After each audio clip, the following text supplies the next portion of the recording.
Macroeconomía. Teoría macroeconómica. Rama de la economía que está especializada en el análisis del comportamiento económico a un nivel agregado. Se realiza a través de diferentes modelos que logran simplificar la realidad y tienen la ventaja de poder explicar los fenómenos y a la vez poder predecir el comportamiento futuro en ciertas variables.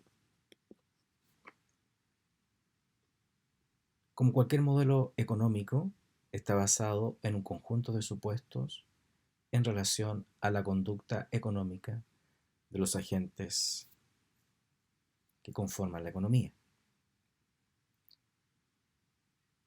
Permiten entender la forma en que las diferentes variables macroeconómicas se relacionan entre sí. Es decir, explica las relaciones causa y efecto entre las diferentes variables agregadas o macroeconómicas. Por ejemplo, acá tenemos una línea lógica de relaciones causa y efecto entre las variables tasa de interés, inversión, ahorro, consumo, inflación y desempleo. Dice, si aumenta la tasa de interés, la inversión debería disminuir. Debería incrementarse el ahorro, disminuir el consumo, disminuir la inflación, aumentar el desempleo, etc. Es importante entonces estudiar estas relaciones causa y efecto porque nos dan un panorama completo del funcionamiento de la economía. Las variables no están aisladas dentro de esta teoría, sino que más bien vemos cómo se relacionan unas con otras. Por lo tanto, al afectar una variable, necesariamente hacemos que se generen cambios en otra u otras variables. Para efectos de poder medir estas variables macroeconómicas, existe desplegado a nivel nacional un sistema de información denominado Contabilidad Nacional.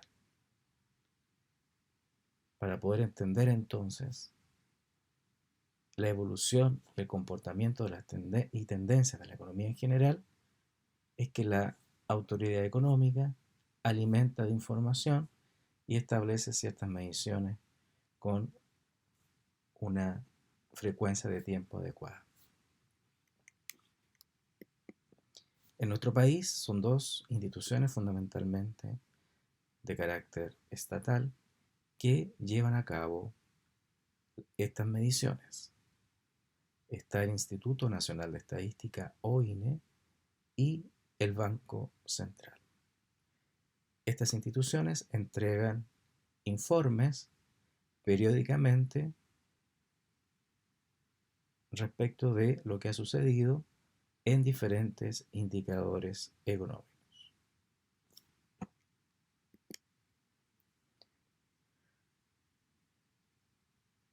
La contabilidad nacional entrega entonces cifras que corresponden a una foto del momento económico. La macroeconomía, por lo tanto, revisará las distintas fotografías en el tiempo para medir la evolución de estas cifras, además de compararlas con otros países y establecer las conclusiones respectivas. Cálculo del PIB. Una de las principales indicadores de la economía tiene que ver con el Producto Interno Bruto, que corresponde a lo que produce el país en un año. El PIB permite relacionar distintas variables de la macroeconomía. Por ejemplo, Si queremos comparar qué tanto ahorra el país, calculamos el ahorro respecto del PIB. Si queremos saber cuánto destina a innovación, tomamos el gasto en innovación y lo dividimos por el PIB. De esta manera podemos hacer comparaciones con otros países y otras realidades. Para calcular el PIB existen tres vías. La primera de ellas se llama PIB vía gasto o demanda agregada.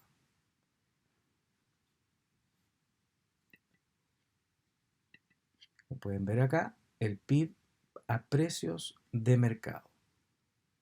Cada vez que el cálculo del PIB sea por la vía del gasto, el PIB estará entonces en precios de mercado.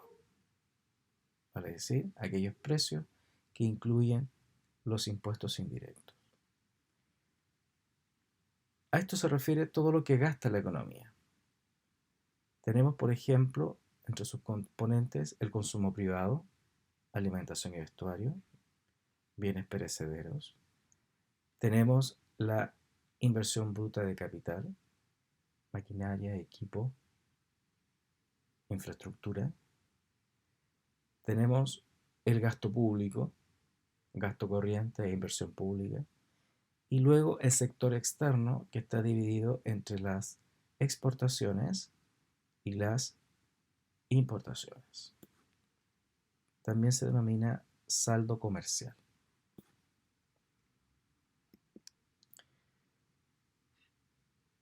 La política fiscal y la política monetaria guarda relación con el PIB visto de la manera que lo hemos señalado, a través del gasto.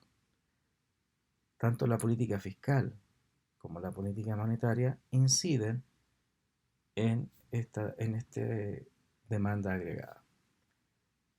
La política fiscal expansiva tiene que ver con las bajas de impuestos o el aumento del gasto. La política fiscal restrictiva tiene que ver con un aumento de los impuestos y una disminución en el gasto fiscal. Esto tendría directa relación, tanto impuestos como gasto, en lo que tendría que ver con el consumo a través de los impuestos y el gasto fiscal.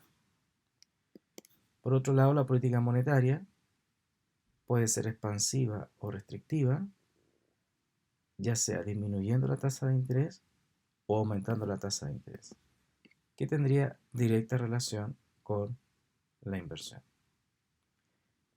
Y la política cambiaria, que pudiese tener también un efecto en el sector externo.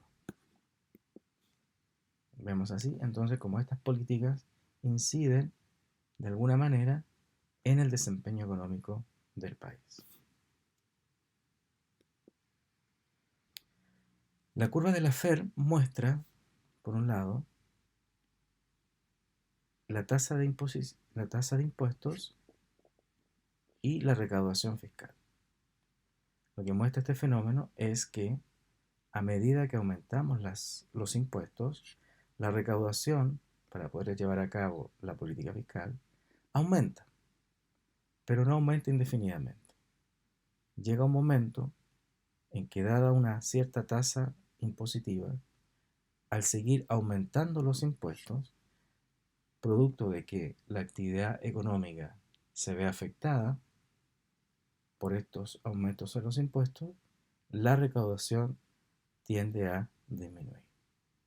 Por lo tanto, cuando el Estado se financia vía impuestos, que es el principal vía de financiamiento, puede aumentar los impuestos solo hasta cierto punto sin afectar los niveles de recaudación. La otra vía de medir el Producto Interno Bruto tiene que ver con lo producido en cada sector económico. Cuando calculamos el PIB por esta vía, el PIB está a costo de factores. Producto Interno Bruto a costo de factores. Y sería simplemente la sumatoria de los distintos sectores, lo que ha producido cada sector económico en la economía. El sector, por ejemplo, el sector primario, el sector secundario, más el sector terciario. Por último, la vía de los costos o ingresos, que tiene que ver con medir los ingresos que hay en la economía. Para eso tenemos el Producto Interno Bruto, que también queda a costo de factores. Esto sería igual a la remuneración de los asalariados, el excedente neto de explotación, más el desgaste de la maquinaria y equipo en la economía, denominado depreciación.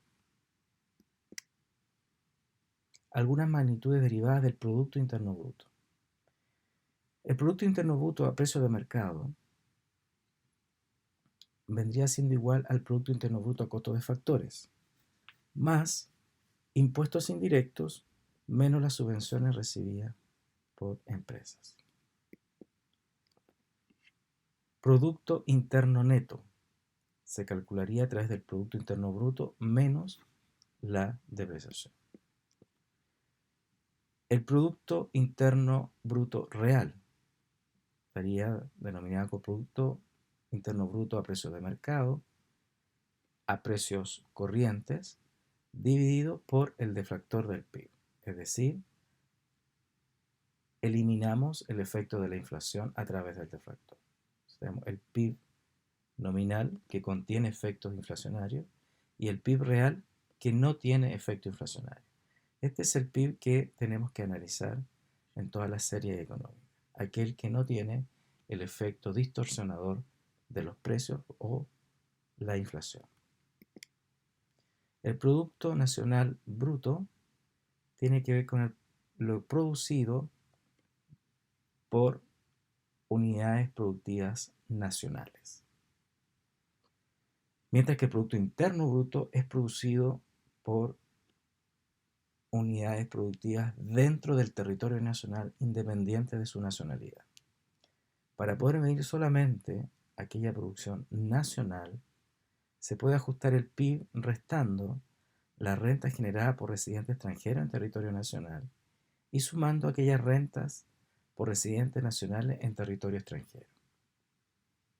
Por ejemplo, una empresa chilena que está produciendo en Perú no se contabiliza en el Producto Interno Bruto, pero sí se contabiliza en el Producto Nacional Bruto.